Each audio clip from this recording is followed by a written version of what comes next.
Buenos días. La semana pasada el presidente Donald Trump anunció restricciones parciales de ingreso para ciudadanos de 7 nacionalidades, incluida Venezuela. Argumentó que había dificultades para verificar la identidad de los viajeros, también fallas en la cooperación para la seguridad de las visas e imposibilidad de verificar los antecedentes penales. Para analizar este tema vamos a conversar con Giulio Cellini, él es abogado y analista político. Bienvenido. Gracias, Ibrahim, un placer estar con ustedes y buenos días para todos. También hay otros 12 países que resultaron afectados con restricciones totales de ingresos. ¿Cómo debe entenderse esta medida? Mira, yo creo que es una medida obviamente en el marco de una decisión soberana. Para el presidente Trump ha sido una prioridad, y así lo dijo durante toda su campaña, el tema del control migratorio.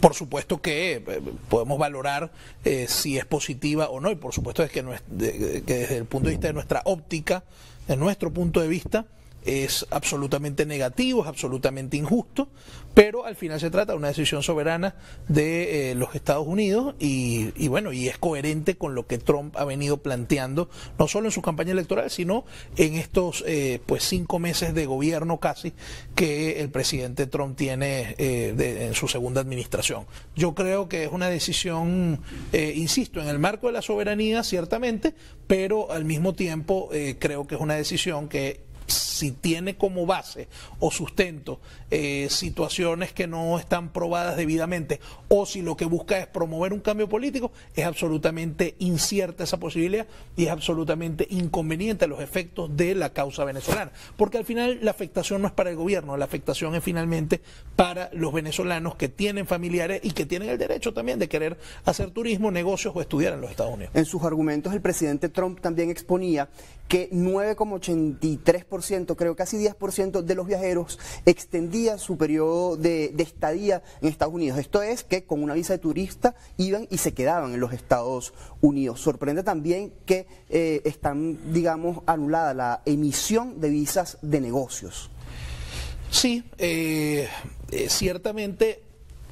No solamente Venezuela o venezolanos, sino personas de distintas nacionalidades utilizaban el ingreso como estudiantes o el ingreso como turistas para finalmente quedarse en los Estados Unidos de manera ilegal y irregular.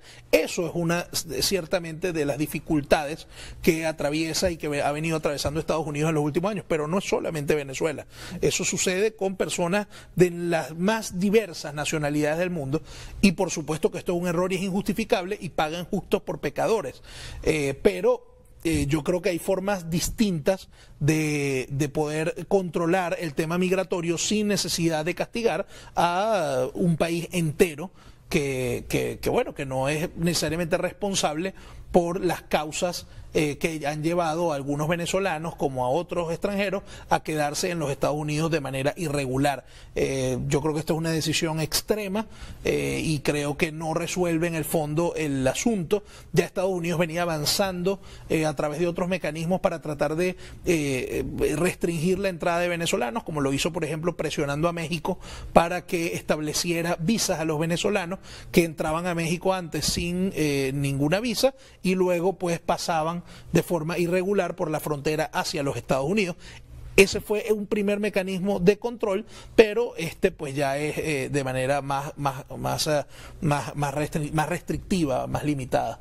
Pasemos a otro tema, pasemos a la política nacional. Recientemente el Consejo Nacional Electoral convocó unas nuevas elecciones, las elecciones para alcaldes. Venimos de un proceso donde se eligieron gobernadores, diputados de la Asamblea Nacional y también de los consejos legislativos estadales. Hay personas que señalan que hubo baja participación, otros que señalan que estuvo en el promedio histórico. En función de esto, ¿cómo ve el nuevo proceso?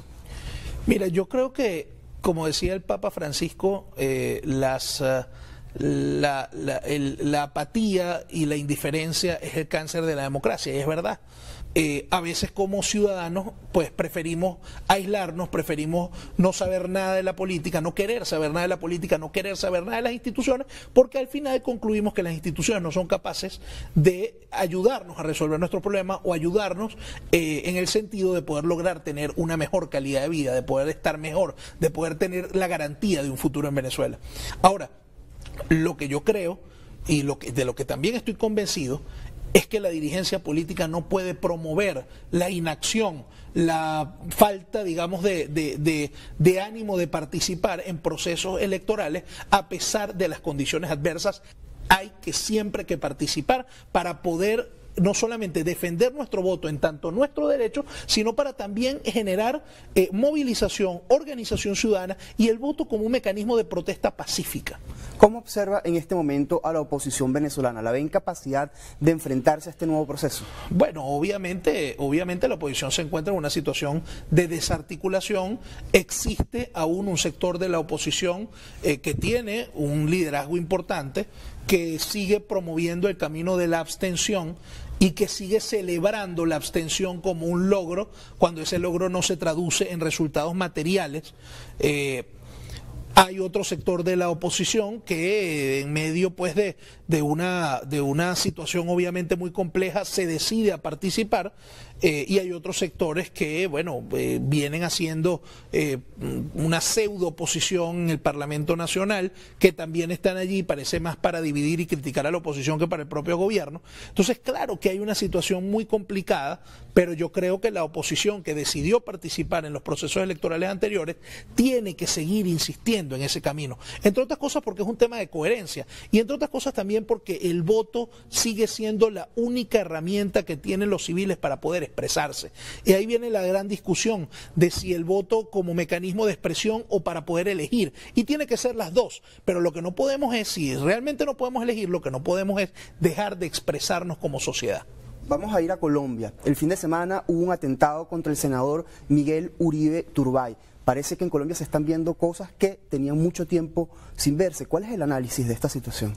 Bueno, obviamente es preocupante, es profundamente triste el escenario que se plantea en Colombia, que parece estar regresando a escenarios ya superados después de tantos esfuerzos, después de la conformación y el éxito de un proceso de paz, de la firma de un acuerdo de paz entre la FARC y el gobierno colombiano, que ha sido ejemplo para muchos países de América Latina, el proceso de paz y lo que con ese proceso se ha llevado, la búsqueda de cerrar las heridas abiertas de Colombia, pero nuevamente parece retroceder en este sentido.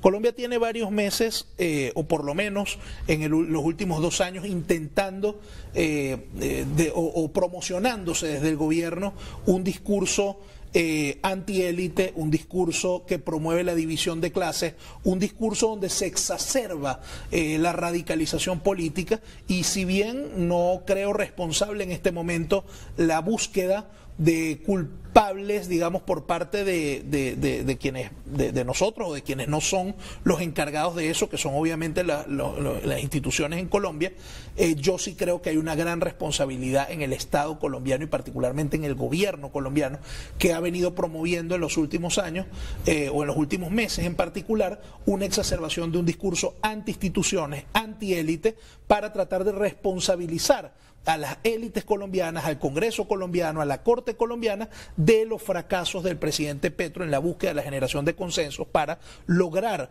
que sus reformas puedan efectivamente darse. Entonces, bueno, lo que sí debemos decir es que el gobierno es responsable, no del acto criminal, pero sí de la generación del contexto, del ambiente proclive a este tipo de cosas. El presidente Petro tiene bastantes meses amenazando al Congreso, amenazando a los distintos partidos políticos, promoviendo el discurso de clase, y esto es una consecuencia exacta de eso. Lamentándolo mucho, se nos acabó el tiempo. Gracias por habernos acompañado. Con mucho gusto, Ibrahim. Giulio Cellini, abogado y analista político. A ustedes, gracias por su atención. Sigan con más de Noticias Venevisión.